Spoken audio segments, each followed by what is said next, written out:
제가 이게 분량이 많기 때문에 중간중간 안 하고요. 중요한 부분만 하겠습니다. 한국에 사니까 이렇게 여러분들이 트렌드 코리아 정도는 이해를 하고 계시면 좋을 것 같아요. 2022년도 트렌드 코리아는 타이거와 캣이었고 여기 나오는 10가지 이런 말이 무슨 말인가. 2023년도도 1년 만에 이렇게 변화를 엄청나게 했죠. 또 올해 이렇게 있습니다. 여러분들이 이게 매년 10월에 나오니까 이 정도의 책은 알고 계셔야 여러분들이 한국에 사는 사람들의 생각, 특별히 외국인들도 한국 사람을 쫓아가는 거니까 여러분들이 좀 민감하게 받아들일 수 있을 것 같습니다. 이것도 참고하시고요. 왜 제가 이런 말을 드리냐면 요즘 세상이 급변하고 있으니까 과거에는 한 세대면 보통 30년 주기 아니면은 20세기 말에 가면 10년 주기로 세상을 바뀐다고 그러는데 요즘은 10년이 아니라 1년이면 세상이 바뀌어요. 그러니까 그만큼 힘들어요. 우리의 대상자들이 세상에 사는 사람들이기 때문에 엄청난 거기에 걸맞는 노력과 우리가 바꿔가지 않으면 그 사람들이 우리를 상대 안 한다 이렇게 생각하시면 돼요. 그 사람들 과거에 제가 70년대 80년도를 되돌아보면 사실은 그때만 해도 교회 문화가 세상 문화를 선도했잖아요. 요즘은 뭐 교회 문화가 한참 뒤떨어져 있으니까 세상 사람들이 교회 메리트를 못 느끼죠. 여기에 나오는 이미 한국이 메타버스 시대에 들어갔고 가족과 사회 구조가 변화가 됐잖아요. 고령화 사회에서 저는 더 큰 문제가 한국 가족, 한국 사회가 너무 많이 변했다. 이제는 자식이 부모를 공경하는 시대도 아니고 거꾸로 그냥 자식이 오히려 기대지 않는 자식이면 감사하다. 정말 자식 농사 잘 진 거다. 이렇게 말을 하잖아요. 우리가 30년 전만 해도 우리가 왜 60 이후에 걱정을 안 했냐면 자식이 있으니까 걱정 안 한 거거든요. 요즘은 자식이 오히려 더 근심 걱정이 되는 경우가 너무 많으니까 거기에다가 우리가 오래 사니까 이게 뭐 60대 초반은 명함도 못 내밀잖아요. 저도 60대 이제 한갑 지난 지 한 2년이 이제 지났는데 명함 못 내밀어요. GMS에서는 명함 더 못 내밀어요. 뭐 기본이 뭐 다 6학년 몇 반들이기 때문에 명함도 못 내밀어요. 근데 옛날 같으면 이게 6학년이 뭘 하는 시대가 아니잖아요. 그러니까 그만큼 한국 가족이 많이 바뀌었고 또 사회 구조도 많이 바뀌었고 또 환경은 메타버스나 지금 가상과 현실이 왔다 갔다 하는 이 시대에 살고 있고 정말 이런 것들이 너무 엄청나게 변화되고 있기 때문에 앞으로 또 어떻게 변화가 이루어질까 거기에다가 또 다문화 사회가 한국도 이루어졌기 때문에 엄청난 변화 속에서 살고 있다. 변화에 능동적으로 대하자. 사상적으로는 더하죠. 포스트 모더니즘 이후에 상대주의, 자유주의, 물질주의, 세속주의, 개인주의 이게 이제 주류예요. 그러니까 세상 사람들은 이것을 추구하고 살아요. 그러니까 어려운 거죠. 종교적으로는 뭐 이 가운데 많은 사람들이 거부, 추방 다 경험했죠. 거기에다가 갈수록 더 종교 극단주의가 심화되고 뭐 이런 일들 되고 있습니다. 결론적으로 이 필드, 요 서론의 결론적으로 필드가 어떻게 바뀌고 있느냐. 이제 로컬에서 글로컬로 바뀌었죠. 이제는 그 지역, 거기에 이제 뒤에 나오는 지역이 사람으로 바뀐 것과 비슷한데 제가 6년 전부터 총장을 하면서 속지주의와 속인주의를 계속 이야기를 하고 있는 이유이기도 해요. 사람들이 이 선교를 사람으로 봐야 되는데 대상 국으로 보니까 이게 뭐 필리핀 선교사가 필리핀에 가야 필리핀 선교사로 인정되는 그러한 사고 속에서 우리가 젖어들었기 때문에 필리핀 사람을 상대하는 것이 필리핀 선교사라고 말하는 것을 이해하는데 너무 오랜 시간이 걸리는 거예요. 그러니까 우리 뭐 한국 교회나 한국 크리스찬들이 생각하는 것은 고사하고 우리 선교사들도 필리핀에 안 있으면 필리핀 선교사 아닌 것처럼 생각하는 이러한 사고를 바꾸는 것이 사람들을 바꾸는 것이 세상에서 제일 힘든데 우리끼리 얘기할게요. 선교사들 바꾸는 거는 더 힘들어. 너무 힘들어. 그러니까 이 전문가들을 바꾸는 것은 너무 힘든 것 같아요. 이 세상 말로 이렇게 고착화되는 거. 자기도 모르게 이미 다 이렇게 고착화가 돼서 이 고착화된 것을 고착화된 것을 어떻게 액체로 바꾸겠어요? 못 바꿔요. 그러니까 안 바뀌어. 사실은 제가 오늘도 뭐 여러 이야기를 할 텐데 여러분들이 듣고 바꾸기를 기대해서 하는 게 아니고요. 이런 게 있다. 어차피 잊어버릴 거니까 제가 설명을 한들 다 잊어버리시는데 그래도 계속 충격을 주는 거예요. 계속.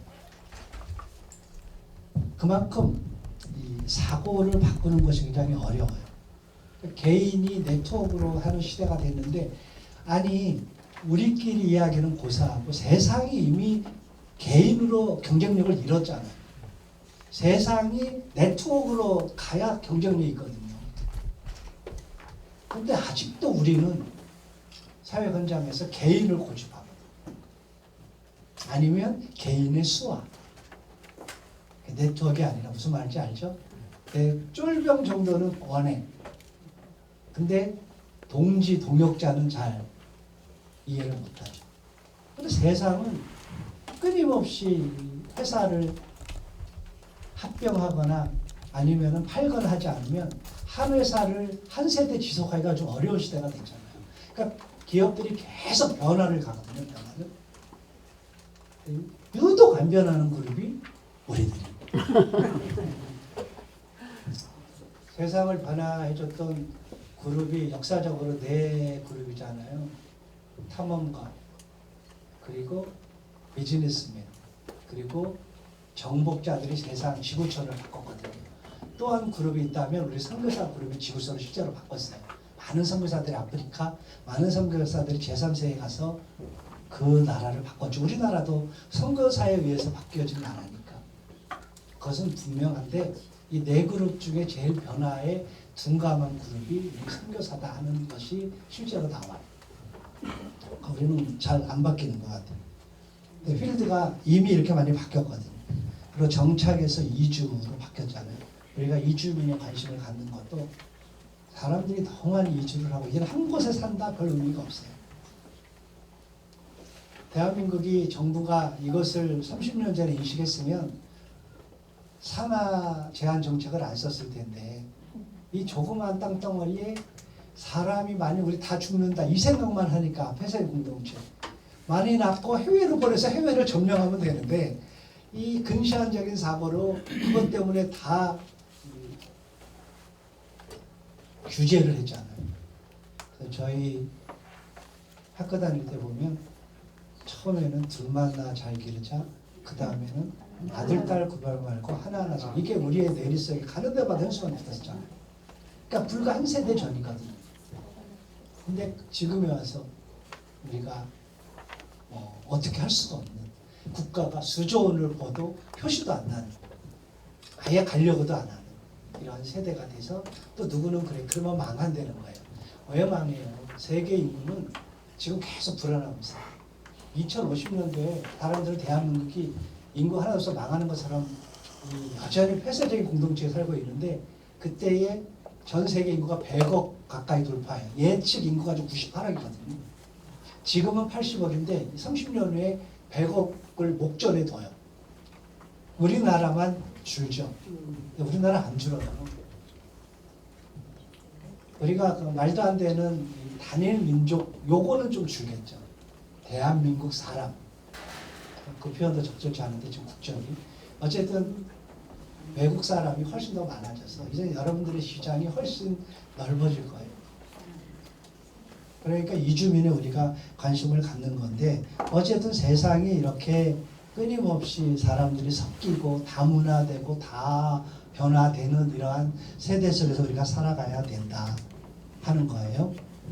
그리고 또다시 주목해야 할 부분이 루럴에서 얼반으로, 지방에서 도시화. 도시화가 전 세계 인구 통계에 작년에 55% 나왔거든요. 2050년도 통계가 75% 이상, 75%. 도시에 집중해요. 저도 선교 출발을 미전도 종족이라는 오지 사역을 모토로 한국 교회에 이제 그걸 소개하는 일을 하면서부터 제가 선교 사역을 시작했었는데, 그때 이제 미전도 종족이라는 타겟을 놓다 보니까 뭐 그렇게 갈 수도 있었는데, 그 이후에 급박하게 2000년 들어서면서부터 도시 안에 미전도 종족이 수도 없이 거꾸로 밀려 들어왔거든요. 이주민하고 똑같죠. 우리가 전세를 향해 나갔는데 지금 가만히 있으면 그 사람들이 우리 안에 오죠. 한국을 얼마나 좋아하는지. 동남아 사람들이 줄 서 있고 한국어 배우려고. 제가 요즘은 아프리카에 가도, 서부 아프리카를 가도요, 한국말을 꽤 잘하는 사람들이 많아요. 놀래요. 지금 전 세계 어디 가도, 유럽 가도 그래요. 예전에는 진짜 상상도 못할 일이죠. 제가 1992년도에 필리핀에 갔는데, 그때만 해도 필리핀 사람들이 항상 세 번째 이렇게 물어보죠. Are you Japanese? No. Are you Chinese? No. Are you Korean? 이럴 줄 알았죠. 뒤에는 말 안 해요. 그러면 어딘데? 이렇게 네? 그러면 나 코리안이야. 이렇게 얘기해야, 그래? 코리안? 조금 아는 사람 노우스? 뭐 이래. 필리핀 그때만 해도 노우스가 훨씬 이제 잘 알았거든요. 동남아, 아프리카. 그러니까 이게 뭐 말도 안 되는, 그런데 지금은 야, 벌써 한국 사람 이렇게 막 얘기하는 애들이 많아요. 그리고 한국말을 꽤 잘해요. 그리고 곳곳에서 한국어 열풍이 불어오면서 K문화, K푸드, K컬처 하면서 한국에 엄청나게 지금 부강하고 있기 때문에 이 몰려옵니다. 곧 몰려올 거예요. 그러니까 우리가 잘 준비를 해야 된다. 근데 지금은 도시라든지 사람이라든지 이주하는 요 이주민이라든지 요 타겟을 명확하게 알아야 우리가 거기에 걸맞는 일들을 만들어낼 수가 있는 거죠. 현장에 맞는 패러다임을 우리가 구축해 가야 되는 거죠. 그럼에도 불구하고 지금 한국교회가 만만치 않잖아요. 제가 그 전에 시간이 없어서 이런 말을 안 하는데, 지금 139년의 역사인데요. 대한민국이 20세기에 가장 부강한 기독교 국가예요. 한때는 인구 성장률을 추월했어요. 뭐가? 기독교 성장률이.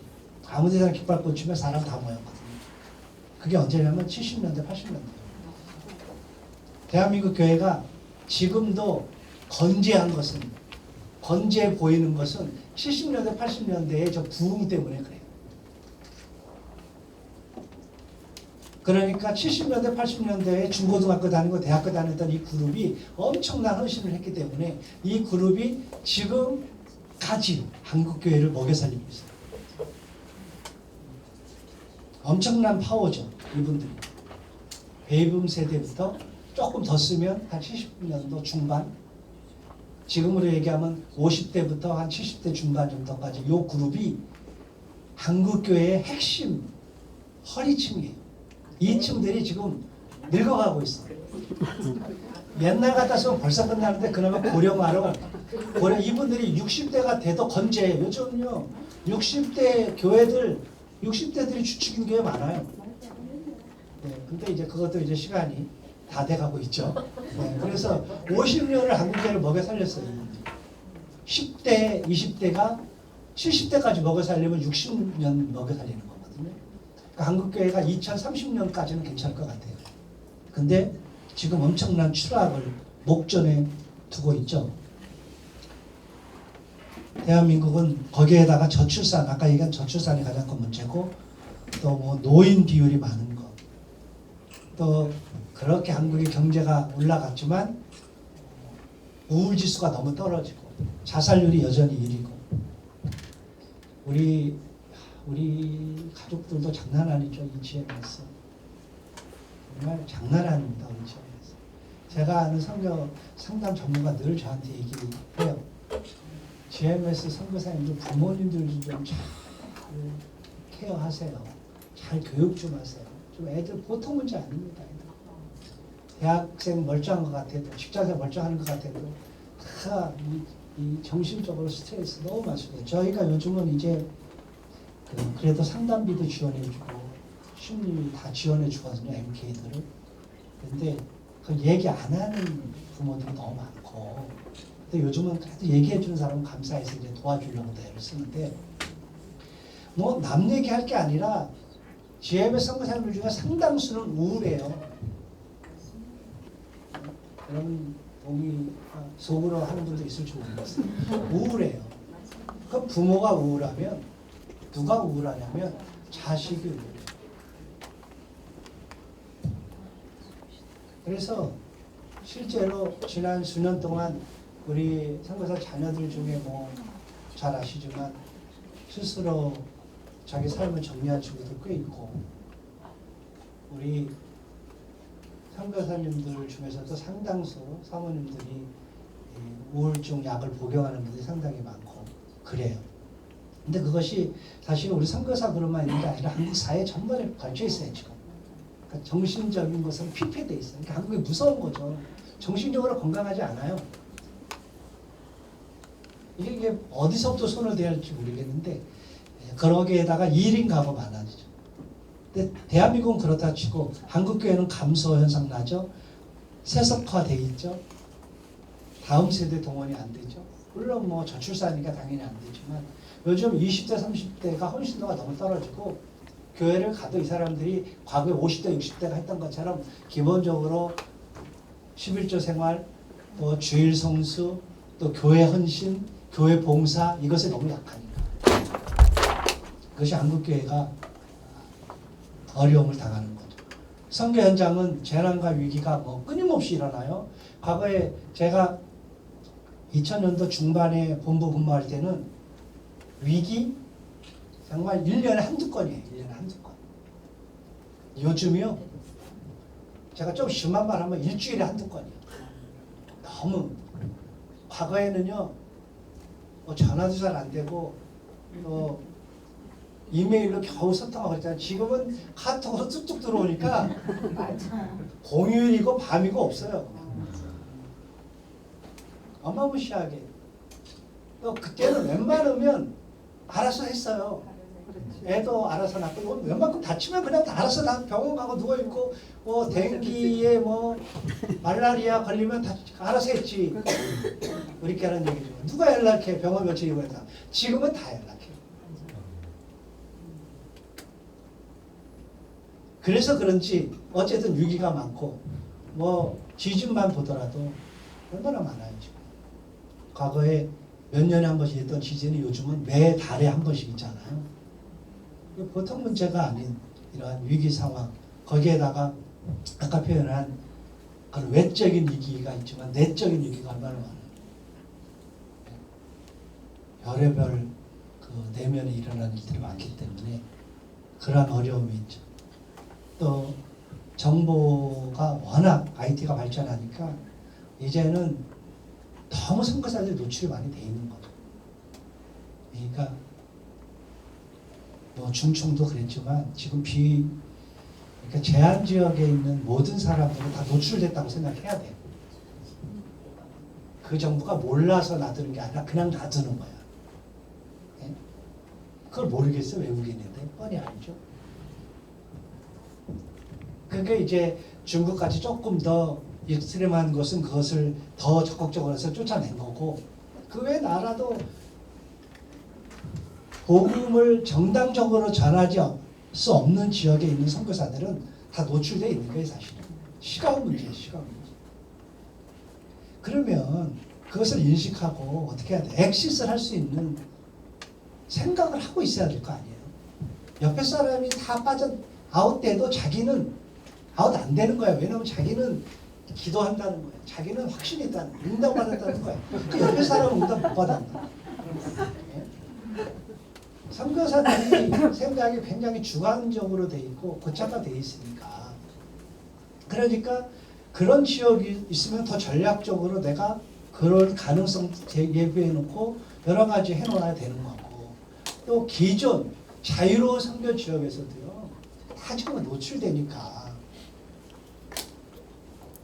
그것을 전략적으로 잘 접근을 해야 되는 거죠. 그만큼 이 정보라는 것이 무서운 시대가 됐다. 그리고 팬데믹 이후에 더 이제 전문성을 요구를 하잖아요. 선교사들이 과거에는 제가 말씀드렸지만 90년대에만 나가도요 조금 실력 없어도 솔직히 우리끼리 얘기해서 조금 언어도 좀 못해도 그냥 이렇게 묻혔어. 이렇게 묻어갔어. 지금 얘네들 젊은 애들 제3세기 젊은 애들 장난 아니에요. 그때도 조금만 귀를 기울이면 현장에서 무슨 소리를 했냐면 90년도에도 무슨 소리를 했냐면 선교사들이 우리 때문에 저렇게 사는데 이런 말을 들었거든요.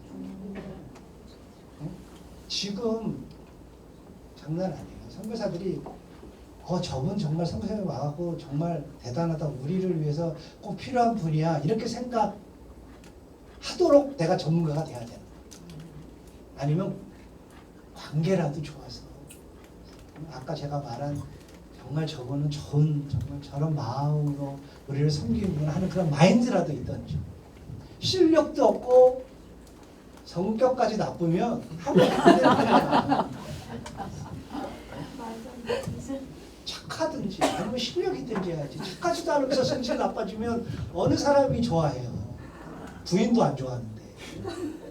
부인도 능력 없는 남편을 좋아하는 이유가 뭐예요? 자기 사랑해주고 인간성 좋고 나를 이렇게 잘 감싸주니까 부인이 견디는 거잖아요.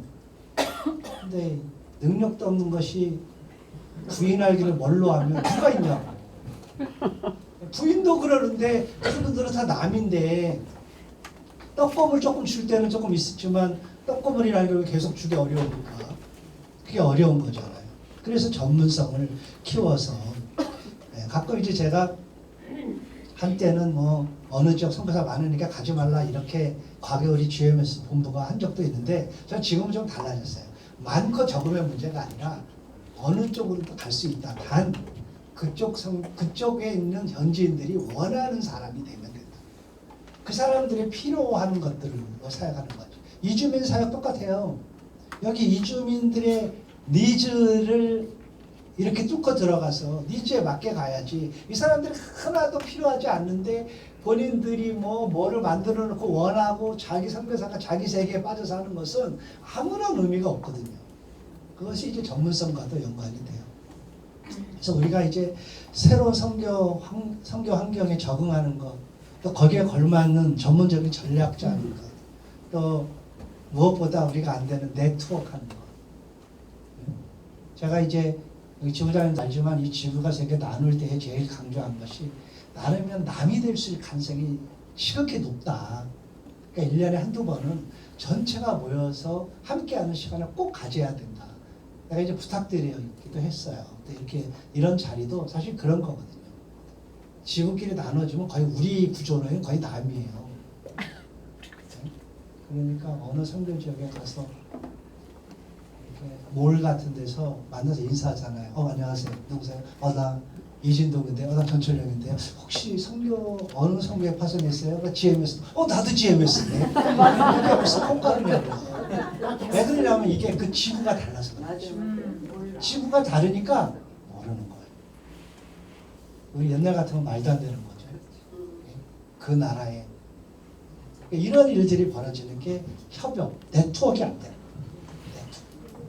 그러니까 일을 잘하려면 분업하는 거는 좋은 거잖아요. 여기도 지역별로 나눠 사는 건 좋은 일인데 그렇다고 해서 그것 때문에 네트워크를 파괴하거나 울타리를 넘어서면 그거는 효율적이지 않아요.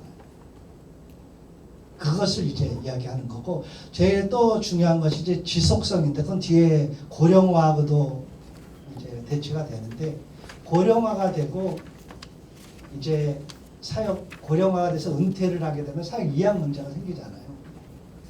그러니까 지금도 이제 은퇴 연령들이 우리가 다 됐고 우리 GMS도 이제 20년 안에 은퇴를 80% 가까이 하거든요. 그러는데 더 큰 문제는 뭐냐면 선교사님들은 이게 훨씬 더 관심이 많은 것 같아요. 나 은퇴 이후에 나 어떻게 살아야 돼? 이게 제일 많은 것 같아요. 그러니까 우리가 나갈 때는 다 저나 여러분들이나 다 죽기를 각오하고 죽어서 오고 노년에 걱정하다가 살면 어디 있어요? 이제하고 이제 걱정이 되잖아. 그래갖고 뭐 나 어떻게 이렇게 말하는 것이 많은데 그런 거 제일 염려를 많이 하는 것 같아요. 근데 선교를 생각하는 사람들은 그거보다 더 많이 염려하는 게 뭐냐면 지금까지 선교사님들이 해왔던 사역들이 어떻게 지속될 거냐. 이게 더 큰 관심사거든요. 그러니까 선교사님들이 이제 최근에 들어서 출구 전략을 많이 이야기하는데 출구 전략이 뭐 exit strategy 이렇게 표현 안 하고 영어에서는 뭐라고 표현하냐면 passing the baton이라는 표현을 쓰거든요. 그러니까 우리가 릴레이에서 하듯이 바톤을 잡고 가서 넘겨주는 거거든요. 근데 우리가 생각하는 은퇴 개념은 넘겨주는 개념이 아니라 피니싱 하는 개념. 정리하는 개념. 주님도 아닌데 자기가 왜 사역을 정리해요. 주님이 정리하라 할 때까지는 하면 안 되는데 우리가 정리하는 액션. 나는 것이다. 지속성이 가장 큰 과제인 것 같아요. 그러니까 저는 이제 은퇴를 앞둔 분들이 제일 많이 듣는 소리가 저도 사실은 은퇴 후에 그분들이 어떻게 사는 문제를 고민을 많이 해요. 뭐 아무것도 없으니까. 그 이해는 되지만 우리가 선교사로 평생 살아왔기 때문에 살아올 때는 우리의 백은 뭐예요? 하나님이 우리를 도와준다는 백으로 살았는데 나중에 백이 좀 거시기 하면 안 되잖아요. 사람이 비참해지잖아요. 그러니까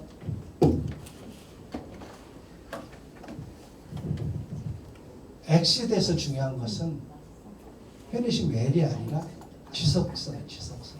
내 사역을 누가 계속해서 어떻게 잘 할 거냐. 그렇기 때문에 선교사는 사실은 제한지역이든 제한지역이 아니든 언제든지 이 사역이 선교사가 없이도 갈 수 있는 사역으로 만들어놔라. 이런 말을 하잖아요. 그렇기 때문에 이 피니시 웨이를 생각하니까 무슨 거에 많이 이렇게 함몰이 되고 시험이 드냐면 그 재산권. 여러분들은 재산권이 없어서 감사하지만 재산권 있는 사람들은 선교지에서 요걸 어떻게 할까? 내가 그만둡니다. 별의별 생각이 다 드는 거죠. 이거는 또 어떤 분은 또 그러면서 또 이런 얘기하죠. 여기는 선교비로만 준 건 아니야. 이것도 내 돈도 있어. 이런 생각하는 이게 거기에다가 또 놀라운 것은 살 때는 1억이었는데 지금은 10억, 20억이에요. 이게 욕심이 생겨요. 그러니까 이게 재산권 문제가 또 큰 화두로 좀 떠올랐어요. 뭐 이런 문제가 사실은 은퇴를 앞두고 저희 선교부도 겪는 거고 한국 교회 전체가 겪어요. 그래서 이제 한국 교단 선교부 대표들도 저희들이 모여서 맨 이런 얘기를 하고 작년에 우리가 한번 발표도 한 적이 있는데 그런 문제. 그리고 이제 우리 선교사님들이 제일 안 되는 게 뭐냐면 평가가 잘 안 되고 또 제일 할 줄 모르는 게 뭐냐면 성찰, 반축, 영어로 리플렉션이 안 되는 거예요. 그러니까 보질 않아. 평가 체계가 서구보다 잘 안 돼 있고 저희도 만식년마다 평가계로 이렇게 돼 있지만 그 정도로 스트레스하지 않고 또 그렇게 잘 안 해. 솔직히 표현하면 평가할 줄을 잘 몰라. 그러니까 이게 성찰을 해야 되는데 누가 세상에서 제일 이쁘냐면 저는 개인적으로는 좀 졸리니까 물론 처음 본 사람이 제일 이쁘지만 실제로 이쁜 거는 누가 제일 이쁘냐면 거울을 매일 보는 사람. 거울을 매일 보는 사람을 따라갈 수가 없어요. 왜냐하면 그 사람은 평생을 실수를 안 하거든. 아무리 이쁘고 잘생겨도 거울 안 보면 허접하게 보일 때가 가끔 있거든. 상대방한테. 그러면 그날로 끝이야. 이미지는 그날로 끝이야. 과거다 소용없어. 근데 거울을 매일매일 보면 실수는 안 해요. 근데 저는 성찰이 약간 그런 거라고 생각해요. 우리들이 끊임없이 사역들을 되돌아봐야 저희들이 된다. 그래서 저는 이 또 하나 우리 선교사님들 부탁드리고 싶은 것이 책무요. 책무, 어카운트빌리티. 선교사님들이 어카운트빌리티에 너무 약해지면 안 된다. 저 사람이 치사해진다. 세상 사람들도 내가 돈이 없지 가오가 없나 이런 말 하잖아. 근데 선교사님들이 책무가 돼야 나중에 그냥 비참해지지 않아. 치사해지지 않고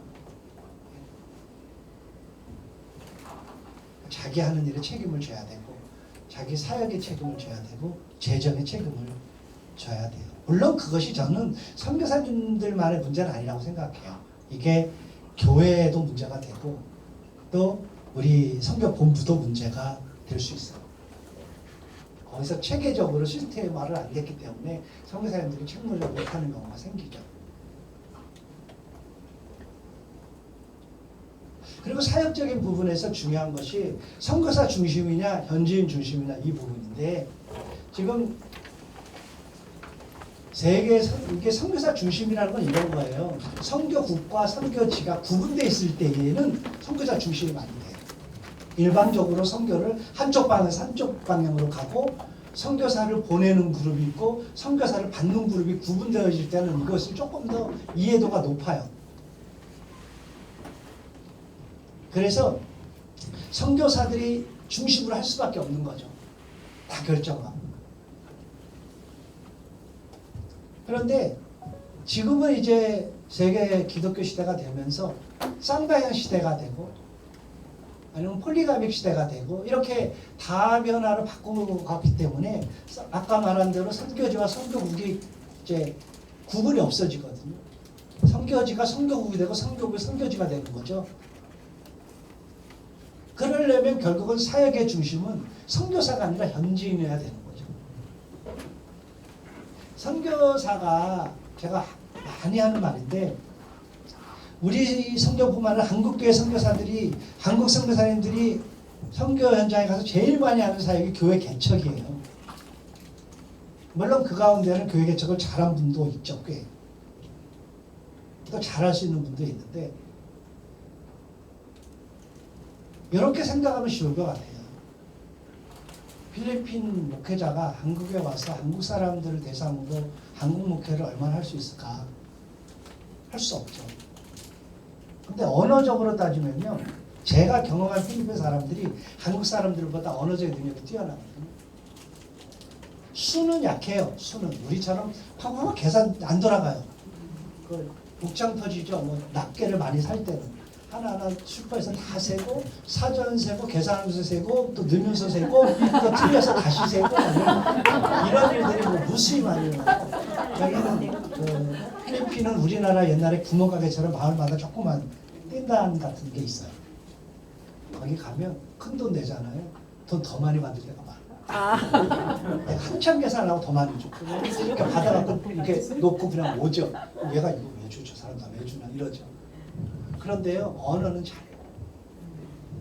기가 막혀요. 제가 깜짝 놀랐어요. 산에 가서 학교도 안 다니는 애들인데요, 언어를 알아들어. 진짜 하나님 우리에게 그런 은사 줬으면 우리가 하늘을 날랐을 텐데 우리는 그런 은사를 별로 안 주잖아요. 근데 필리핀 사람들은 잘해요. 워낙 이 다문화 속에서 살았고 다 종족마다 언어 다르고 이러니까 자기들끼리 어떻게든 의사소통하는 법을 익혀서 딱 보면 딱 알아.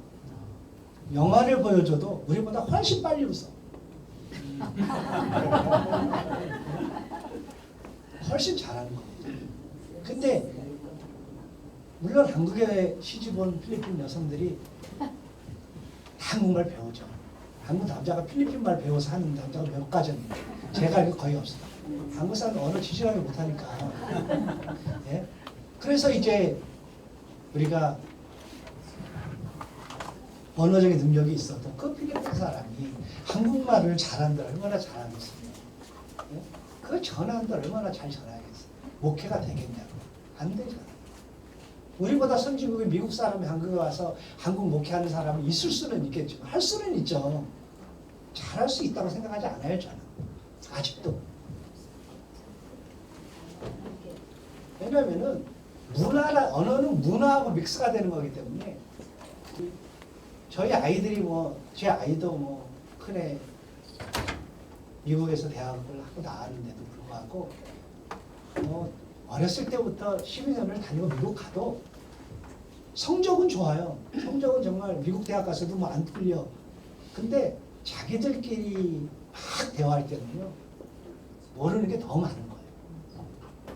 그건 왜냐하면 언어라는 거는 말 들어서 아는 게 아니라 이 느끼면서 아는 거잖아요. 우리끼리. 제가 막 농담하는 거를 농담하면서 강의하는 거를 여기에 있는 필리핀 사람이 앉아있어 어떻게 알아듣겠어요? 알아듣는데도 그것도 직역으로 알아듣겠죠. 나는 사실은 이런 의미를 두고 얘기했는데 이 사람은 이런 의미를 두고 알아들었겠죠. 또 그것도 못 알아듣고 이러니까 현지인 중심의 사역으로 돌아가야 돼요. 그럼 선교사가 뭘 해야 되느냐? 그 사람이 잘할 수 있도록 역할, 코치, 멘토 이걸로 해야 되는 게 맞잖아요. 이것이 이제 우리의 책무의 또 한 가지 필요한 거고 그 다음에 제자 삼는 것이 초점이에요. 우리는 죽어도 제자를 삼고 사람을 살리는 게 해야 되는데 선교사에게 너무 이 프로젝트 중심으로 가니까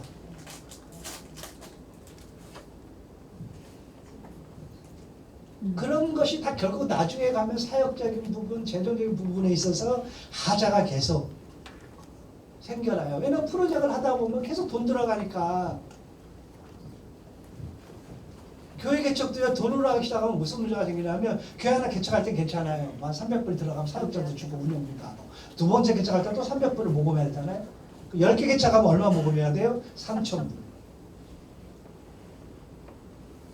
내가 뒤에 막 방송이 있어서 내가 우리 얘기를 더 반복해서 내가 더 많은 이야기를 할 수 있는데 이거는 GMS가 이 정도니까 다른 단체는 얼마나 더 많은 문제가 생기겠어요. 그러니까 뭐 어떤 분은 20년 30년 되는 동안에 사역이 많아지면서 재정이 비례해 간다. 저는 건강하지 않다고 생각해요. 오죽했으면 작년에 우리 교단 선교부들이 모여서 또 작년 앵커이 에이드에서 뭐가 화두였어요. 돈 갖고 선교하지 말자. 돈 없이 해보자. 이것을 강조했겠어요. 왜냐하면 프로젝트를 한다는 것은 모험과 관련돼 있고 외부 자원이 100% 다 들어가야 되는데 여러분 한국교회가 왜 세계에서 20세기의 세계에서 가장 위대한 부흥국가가 되는 줄 아세요? 저는 두 가지라고 생각해요. 하나는 물론 우리 한국교회는 시작하면서부터 하나님의 나라 세계 선교를 위해서 우리 교단도 했었지만 또 하나가 한국에 있는 자립입니다. 1890년대의 통계에 의하면 당시에 매년 이미 그때부터 교회 개척이 엄청 이루어졌어요. 한국에. 교회가 건축하고 하는 일, 건축하는 일에 외부 자원, 즉 선교사회에서 외부 자원이 몇 프로 들어가는 줄 아세요? 1, 2%대예요. 별로 안 놀랐는데 1, 2%대니까. 그 어려울 한국교회, 한국 상황에서 한국교회를 건축하고 거기에 있는 선교사들을, 거기에 있는 조사죠, 당시에는. 전도사 조사들을 생활비를 준 거는 외부 자원이 1, 2%대니까요. 통계에 나와요. 다 어디서 돈이 그러면 됐냐면 한국 사람들이. 그 선교사님들은 외부 자원을 어디에 썼느냐? 잘 아시잖아요. 학교, 병원, 고아원 이런 일. 아이들 키우는 일. 여기에 돈을 갖다 넣은 거는 맞지만 교회만큼은 한국 교회들이 했어요. 이게 놀라운 자산이에요. 그래서 한국 교회가 스트롱해지니까 한국 교회가 서구의 모든 선교사님들의 사역을 안을 수가 있었던 거예요. 지금은 선교 현장에서 사역들을 넘길 수가 없어. 왜냐하면 그걸 받을 만한 현지 교회들이 스트롱하지가 않아요. 그러니까 줄 수가 없는 거예요. 선교사님들이 그만두면 무슨 일이 벌어져요? 사역이 중단돼야 되는 이런 일들을 반복적으로 하는 거예요. 근데 서구는 그래도 뭐 그런 물량적인 선교를 할 수 있는 강대국이었지만 우리나라는 사실 그게 그렇게 녹록지가 않았고 그런 면에서는 그렇게 하니까 모금을 하고 실행하는 게 얼마나 어려운가. 그런 면에서 우리가 건강한 사역, 재정 책무에 관심을 가져야 되는 거죠. 교회도 사실 책무가 있는데 여기 이사 목사님이 없기 때문에 제가 교회의 책무가 뭘 해야 되는지는 넘어가겠습니다. 그러니까 재산권에 대한 책무가 있어야 되는데 결국 이제 선교사님들이 무분별하게 현장에 가서 이제 재산권을 이제 갖게 돼. 여러분들도 현장에서 재산을 갖고 있다가 나온 분들도 꽤 있을 거고, 제한 지역에서는 거의 없는 것 같아요. 중국이나 뭐 이런 데 없는데 자유지역 잘 아시죠? 필리핀, 페루, 캄보디아, 라오스 뭐 이런 데, 미얀마, 아프리카 다 이런 데. 근데 문제는 그런 대부분의 나라가 외국인이 땅을 소유할 수 없다는 거예요. 그러니까 현지 법인을 세워서 하게 되는데 현지 법인의 지분율이 대다수가 외국인이 낮아요. 현지인들보다. 현지인들이 적게는 51%에서 많게는 67%까지 이렇게 많아야 돼. 외국인들이. 한국 그 현지인들이. 선교사들이 다 약해요. 그러니까 물론 그렇게 생각할 수 있죠. 내가 키운 현지인이기 때문에 믿을 만하다. 내가 낳은 자식도 못 믿는 거 어떻게 현지인입니다. 그러니까 어려운 그런 문제 때문에 또 문제가 발생하고 문제가 발생하는데도 왜 이렇게 재산권을 가지고 많이 형성하는지 이유가 안 되는 거죠. 여기까지는 예상할 수가 없고요. 재난에서도 제가 할 말이 너무 많은데 재난 구호 때문에 벌어지는 일들 해프닝이 너무 많은데 이것은 제가 작년에 KMK 12월에 쓴 게 주로 이런 거를 조금 썼어요. 그것도 다 내가 밝기가 너무 어려운 부분이 너무 많아서 글이라는 게. 그래서 이제 일부만 그런 것이 있다. 이거 머리 좋은 사람들이 이해하라고 좀 던져준 거죠.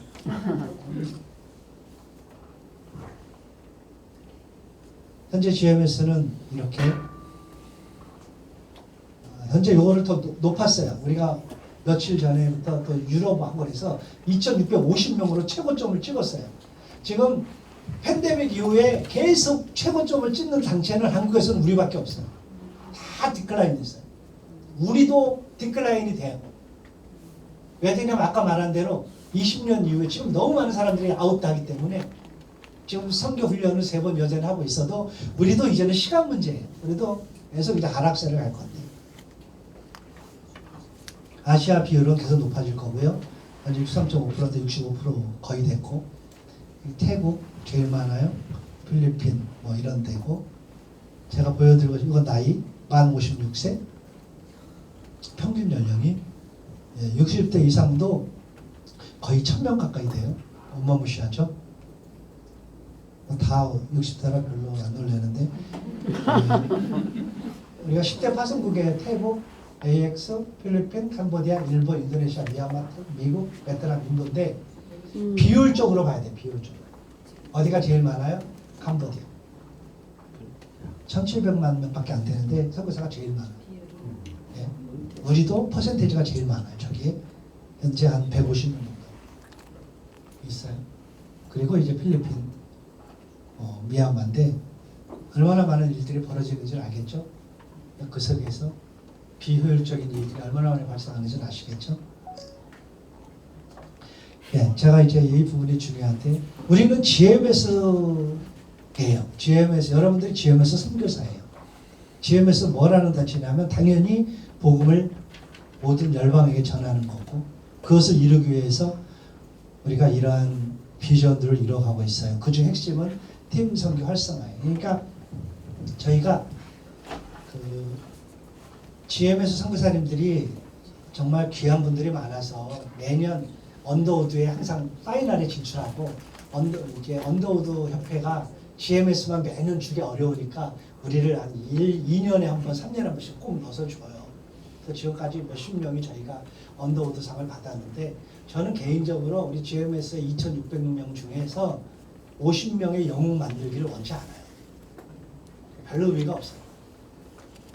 목표는 2,650명이 다 하나로 주님이 원하는 골을 향해 가는 거예요. 그것이 우리의 목표지. 이주민 사역자 가운데서 우리는 몇 명의 잘하는 사람을 기대하지 않아요. 여러분 모두가 어떻게 해서든지 엮어서 한국에 있는 이주민들의 영향력을 줄 수 있다면 저는 그것이 최고의 우리의 전략이라고 생각을 하는 거예요. 그래서 저희의 코어 밸류가 1번이 뭐냐면 정체성이에요. 저희는 어디까지나 GMS 선교사예요. 가끔 이 GMS를 자꾸 띄려고 하는 사람이 있는데 그리고 뭐 GMS가 우리끼리 하는 말이지만 해준 게 뭐냐. 아니 자기가 GMS인데 아니 여러분 대한민국 국가한테 대한민국 나한테 뭘 해줘. 여러분 대한민국 국가 국적 없으면 비행기 탈 수 있는 줄 아세요? 못 타요. 그렇죠. 여러분 GMS가 여러분들이 GMS예요. 이게 뭘 누가 남이 아니 GMS가 본부가 GMS 아니에요. 여러분들 GMS라는 것이 앞에 붙어 있기 때문에 여러분들이 얻는 보이지 않는 베네핏과 가치가 사실은 엄청나게 많아. 아멘. 얼마 주냐? 여러분 주는 거 다 주는 거예요 GMS가. 한국교회가 GMS라는 그거 없이 모금을 몇 프로나 하겠어요? 할 수 있겠죠. 가족이 좀 도와주고 아는 형이 목회하면 그 형이 좀 도와주겠죠. 그러나 순수하게 선교를 위해서 여러분을 도와준다고 생각하면 여러분들이 GMS를 띄면 안 되잖아. 그리고 GMS가 여러분들 가족이라는 게 그런 것 같아요. 평소 때는 잘해주는지 못해 잘 몰라. 근데 아프잖아요. 어려움 처하잖아요. 그때 이게 발동이 되는 거예요. 저희들이 평소에는 모든 분들을 보편적으로 뭐 다 원한 주지는 않아도 아프고 어렵고 위기당한 사람을 도와주는 일에는 저희가 다 해왔고 또 할 수 있어요. 팬데믹 때 1,500명이 나와도 우리는 감당을 했고 와서 1년, 2년 있고 다 감당을 했어요. 어떤 사고가 나갔고 치료비 없어서 치료 못 받았다? 별로 없을 거예요. 멤버 케어, 위기관리 다 저희가 해줄 수 있는 한 다 해줘요. 돈이 수억이 들어도 할 수 있어요, 저희. 왜냐하면 또 해야 되고 그게 이제 패밀리니까 해야 되는 거예요. 평소에 용돈 많이 안 준다고 부모 아닌 거 아니잖아요. 그러니까 우리가 좀 수준 좀 높여야 되는데 이 수준이 너무 낮아가지고 내가 10만 원 회비 내는데 나한테 얼마 주는데 이렇게 계산을 하면 내가 얼마나 답답하겠어. 속이 터지죠. 어느 선교지에 가면 선교사님들이 나는 우리 필리핀은 내가 뭐라고 하니까 내가 필리핀 선교사니까 몇 년 전에 필리핀을 갔더니 어느 선교 대회를 하는데 이렇게 회비 갖고 싸우는 거예요. 나 지금 방송에 있어서 지금 말하기 어려워. 나는 그래서 꽤 큰 돈을 갖고 나는 왜냐면 제가 이런 얘기를 다 해야 우리가 서로 공감하고 우리 생각을 좀 넓히고 그렇기 때문에 우리 동지들이니까 얘기하는 거예요. 우리 가족이 우리 동지한테 얘기를 해야지 나는. 더군다나 내가 본부. 근데 그 돈이 뭐 엄청 큰 돈이라고 생각이 들었어요 나는. 그러니까 저 사람들이 못 내는가 보다. 내가 진짜 말하기 너무 민망해갖고 20불 내냐 10불 내냐 이러고 싸우는 거예요. 내가 너무 어이가 없어가지고 우리가 언제 이렇게 됐냐 그런 얘기를 하는 거예요. 이게 우리의 현실이고 또 하나가 이 교단 정치사라는 건 뭐냐면 왜 이게 중요하냐면 우리는 교단에서 원하는 이 목표와 목적을 이루면서 파송하는 거잖아요. 여러분들의 목적과 목표가 아니라 우리 교단의 목적과 목표고 이것이 마음에 안 들면 어떻게 해야 돼요? 그냥 가면 돼요. 그냥 가면 되지. 선교하는데 뭐 자격이 어디 있어요? 어떤 사람이 저를 수년 괴롭힌 사람이 있는데 왜 GMS가 어느 지역 갖고 지구 동의서를 받아야 되냐는 거예요. 사도 바울이 지구 동의서 받아갖고 살아야겠는 거예요. 자기 마음대로. 이 순회 선교사처럼 했지 사도 바울이. 나이 제한이 어디냐는 거예요. 성경에 나이 제한이 있니? 물론 없죠. 그러나 GMS라는 구조 속에서는 이러한 신앙이 있어야 되고 이런 자격이 있어야 되는 거죠. 그럼 그냥 가서 하면 되지. 누가 그냥 가지 말래? 그거 왜 들어오냐고 그냥 하라고. 그건 안 된대. 왜냐면 후원이 안 된대. 그럼 GMS에서 후원 받으러 오냐고. 네? GMS 선교 사역을 하기 위해서 후원을 모집하는 거지. 순서가 달라요. 내가 후원을 밥 먹고 살면서 GMS 들어오면 안 되죠. 들어오면. 그러니까 GMS 교단 정책 얼마나 중요해요. 앞에 GMS가 붙어있는 게 얼마나 중요한데요. 여러분들은 그 앞에 GMS를 붙고 다녀야 돼. 이걸 막 마음대로 띄워놓는 사람들이 있어. 왜 다른 교단 뭐 이렇게 하는데 왜 GMS? 그럼 다른 교단 가면 되지. 누가 뭐라고 해요? 아무 말 안 하거든요. GMS를 한다는 건 GMS 정체성에 동의하고. 그럼 선서 다 했잖아요. 정체성에 동의하고.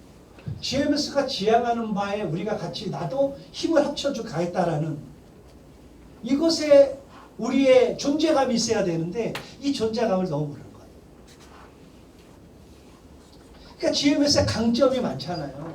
어쨌든 올바른 신학이 있고 올바른 신앙이 있잖아요. 우리는 어떻게 해서든지 복음을 막 전하는 게 아니라 좋은 신학의 바탕으로 해서 올바른 성경을 전하고 올바른 신학을 전하는 게 우리의 목표니까 당연히 규제 있죠.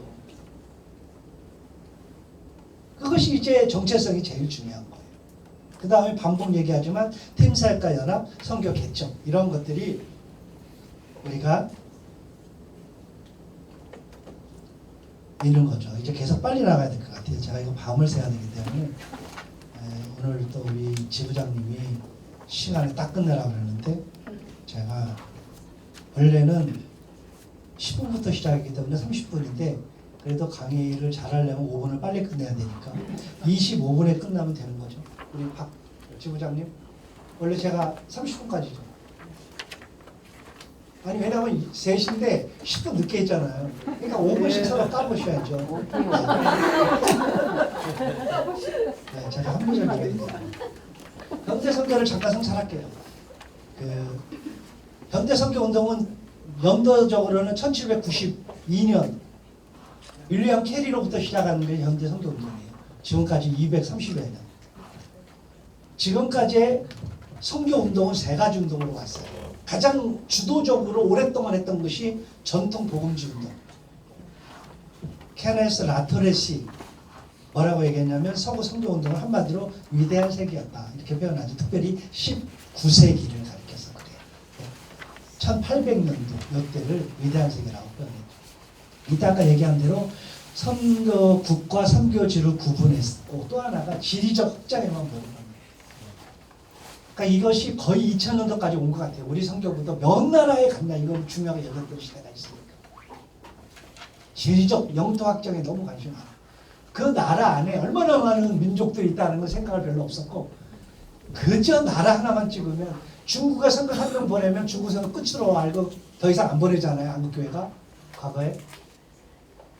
그러니까 왜 그래요? 지리적 생각으로 한 거죠. 그때 이제 결국은 자신이 속한 사회에서 선교적 존재가 되는 걸 놓쳤고 또 식민지 역사 서구 선교가 식민지 역사와 같이 갔기 때문에 뒤에 또 정리를 할 텐데 이런 문제가 있었죠. 그 다음에가 WCC 에큐메니칼 선교운동이에요. 잘 아시죠?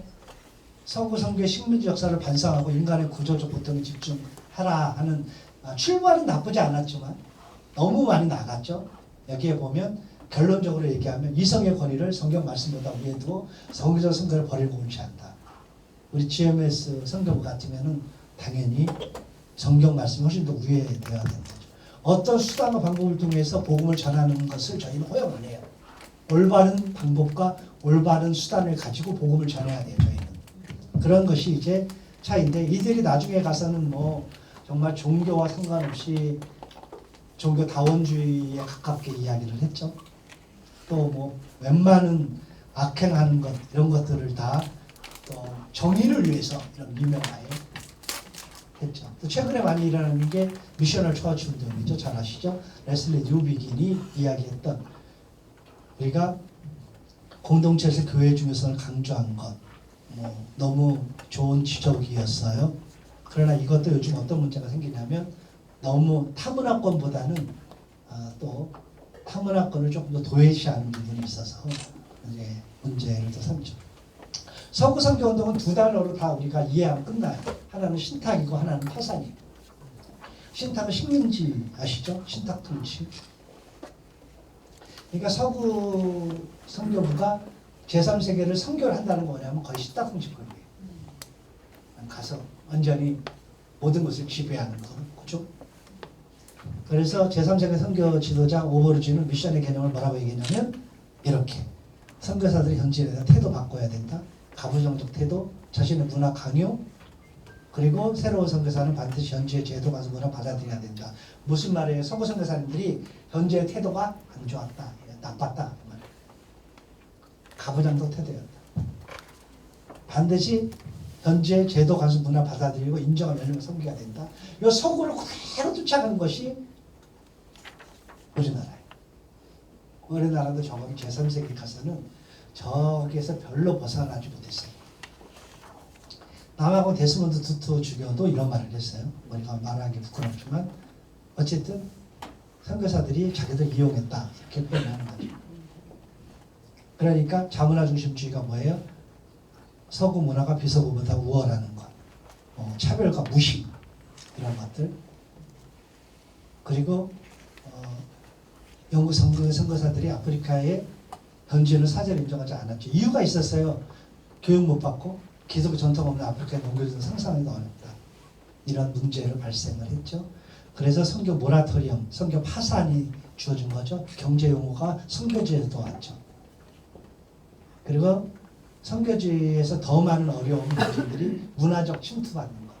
그러니까 복음으로 받아들이게 하는데 문화를 받아들이게 하는 것. 한국 선교사들이 가서 복음을 전하는 게 아니라 한국 문화를 전달하는 것. 한국 교회 방식을 전달하는 것. 이게 다 똑같은 거죠. 식민주의, 더 표현 안 해도 돼요. 식민주의의 문제는 뭐냐면 첫 번째, 현지 지도자들을 양성하지 못하고 현지 협력자들만 양성하는 것. 그리고 그렇기 때문에 헌신자가 별로 없는 거죠. 나중에 다 끝내놓고 돌아갈 때 보니까 제자가 없는 거예요. 다 고용인, 피고용인 관계였으니까.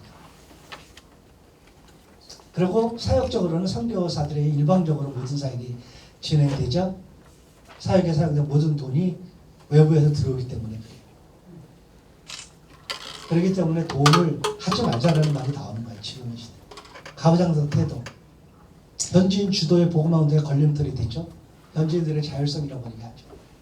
돈을 주는 한 절대로 그 친구가 스스로 자율적으로 뭐를 못하죠. 빼내기 직전도 이것도 최근에 많은 문제를 했죠. 하나님의 선교 전략, 또 무리쪽 가시라고 하는 책에 보면 선교 기지작 한 번 나오죠. 그거에 대한 어려움 얘기하는 거예요. 돈 선교는 당연히 그러니까 하면 안 된다. 돈이 모든 문제 해결할 때 사고 내려놔야 된다. 이런 것들을 우리가 계속해서 이게 지금 제가 보여드리는 것이 서구가 200년을 해온 이후에 반성하는 거예요. 그러니까 이런 것이 우리의 문제였다. 근데 우리 한국 선교사님들도 이것을 이해를 해야 되는 거죠. 그리고 이미 그들이 반성하면서 지도를 여기서도 리더십 패싱이라고 표현하죠. 그러니까 이제 엑시스에 관심 있는 게 아니라 어떻게 지도력을 이해할 거냐 할 때에 그 성공의 열쇠는 선교사의 지도력이 아니라 현지인의 지도력이에요. 그러니까 현지인을 더 세워 나가야 되는 거죠. 그리고 이해하기 조건 이런 것들이 있는데요. 이거는 원하면 나중에 잡아드릴게요. 2024년도 세계 인구 통계에 보면 자 보세요. 1900년도에 북반구 즉 유럽과 북미 이게 지금 잘렸는데 밑에 조금 더 내면 될 것 같은데 북반구가 4억 5,900이고요. 남반구가 1억이 안 돼요. 9,800만이에요. 5배가 북반구가 많았어요. 언제요? 1900년도에. 지금 작년 통계인데요. 북반구가 얼마냐면은 8억 3,800이에요. 8억 3,800. 남반구는 얼마냐면 17억 6,600이에요. 그러니까 이미 남반구가 2배가 많아요. 근데 2050년도에 가면 97억 인구 예상하죠? 그중에 북반구가 얼마 예상하냐면 7억 5천, 남반구는 26억. 그러니까 한 4배 가까이 벌써 차이가 납니다. 그러니까 계속적으로 제3세계에 주목하고 있는 이유입니다. 세계 미전도 비율이 나타나는데 1900년도가 54.3%, 작년에 28%, 2050년도에 28.4%. 더 늘어나요? 그러니까 선교를 훨씬 더 지금보다 전략적으로 가야 되는 거죠. 이거는 알아야 될 것 같아요. 기독교 역사에서 무게중심이 크게 패러다임이 변했는데, 물론 앤드루 월스의 책에서 나오는 이야기예요. 한 3가지 정도. 하나는 오순절 성령 강림 고넬러 사건, 이것 때문에 복음이 헬레니즘 문명권으로 확산된 것, 히브리즘에서 헬레니즘으로 바뀌는 것, 이것이 엄청난 역사다. 복음이 유대인뿐만 아니라 넘어서 이방인에게 간 것, 이것이 핵심이고, 두 번째의 패러다임 시프트의 변화의 큰 거가 뭐냐면 유럽의 복음화, 크리스텐덤이라고 하죠. 그것 때문에 북서 유럽의 야만이가 있다 회심하는 역사. 마지막 3번째의 큰 패러다임 시프트는 기독교가 남반구 전역으로 제3세계로 확산되는 세계 기독교 시대예요. 근데 이 지금까지의 세계 기독교는 서구 기독교인데, 서구 기독교 시대를 한마디로 표현하면 또 다른 용어가 뭐냐면 크리스텐덤, 기독교 왕국이랍니다.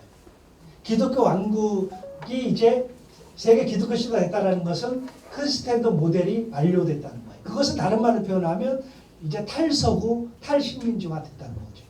또 다른 말로 표현하면 선교지와 선교 세력이 구분이 없어졌다는 거예요. 그리고 더 중요한 것은 이제는 외부인의 중심이 아니라 내부인 중심입니다. 그러니까 사역이 선교사 중심이 아니라 필드 중심이라는 거예요. 외국인 지부도 살아나려면 이 사람들 중심으로 빨리 구조를 바꾸셔야 돼요. 선교사님들 중심으로 택도 없어요.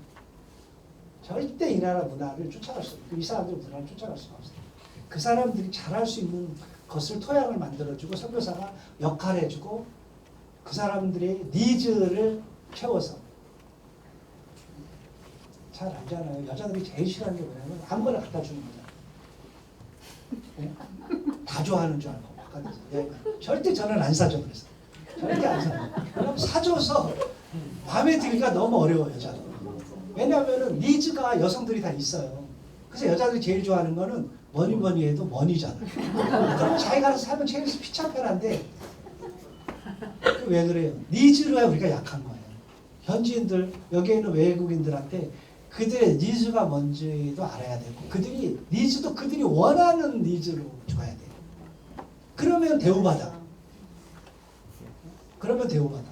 무작정 도와주는 게 대우받을 것 같죠? 천만에. 그러면은 9개 주다가 10개 안 준다고 욕해.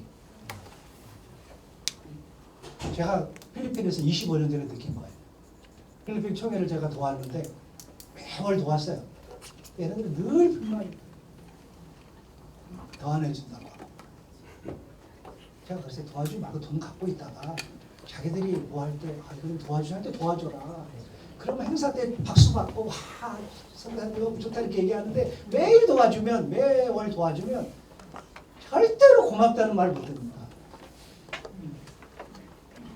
사용할 때 지혜잖아요. 사람들이 다 할 수 있도록 하고, 형사들 하지 마세요. 다 주고 자기들이 원하는 거 요청할 때 적당하면 그때 차라리 한번 해주면 대우받고, 그리고 자기가 어려울 때 쫓아올 거 아니에요. 자, 이런 일이. 그러면 적당히 이렇게 해주면 그 이제 전략이죠. 어쨌든 세계 기독교 시대에서 내부인 중심의 사역으로 바뀌어져야 된다. 이건 모든 분야가 다 마찬가지예요. 그리고 지금 우리가 이해해야 될 것이, 선교는 문화 경계 넘는 거다. 지리적인 개념 아니다. 힘으로 하는 게 아니라 돈 갖고 선교한다? 천만의 말씀이에요. 우리는 돈 많지 않잖아요. 서구처럼. 돈 갖고 할 수 없어요. 그럼 뭘로 해야 돼? 돈 없이 해야죠. 진정한 파트너십. 그리고 하나님의 선교 이해하려면 인간에 대한 이해를 먼저 해야 돼요. 그리고 선지자들 촉구한 것은 행동 변화기 전에 태도 변화.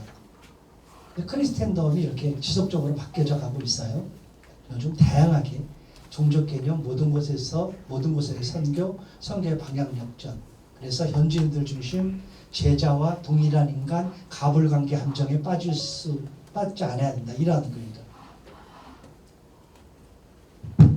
제가 이제 한 10분 정도 남아서 결론 들어갑니다.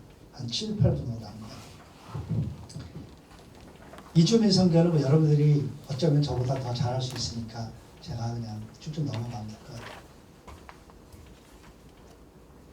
뭐 이주민 사역에 대한 선교적 고찰도 우리가 뭐 너무 잘 알고 또 누군가를 하겠죠. 이주민 사역 전략. 어쨌든 어쩔 수 없이 하는 사역이 아니라 소명과 사명이 있어야 돼요. 여러분들을 이곳까지 오게 하신 분은 하나님이고 지금까지 여러분들 사역하게 하신 분도 하나님이니까 이곳에서도 하나님이 여러분들 이끈다고 생각해야지. 여러분들이 뭘 하겠다고 덤비지 마세요. 안 돼. 우리 안 되는 거 알잖아요. 네? 하나님이 시켜줘야 되는 거예요. 그게 우리의 소명, 그러니까 소명감, 다시 사명감 확인하시면 좋을 것 같아요. 그리고 그냥 무작정 하지 말고 이러한 상황을 이해하고 전략적으로 접근을 하세요. 그냥 대충 지금은 안 통하는 시대니까. 모르면 묻고 혼자 하기 힘들면 같이 하고 이렇게 하면서 서로 전략을 도모하고 또 그들을 갈 때 아까 같은 예수님의 마음으로 올바른 태도를 갖고 접근하고 그리고 여러분들이 끊임없이 이 사역에 관심을 갖고 선교사로 사역을 하는 일에 자부심이 있어야 되죠.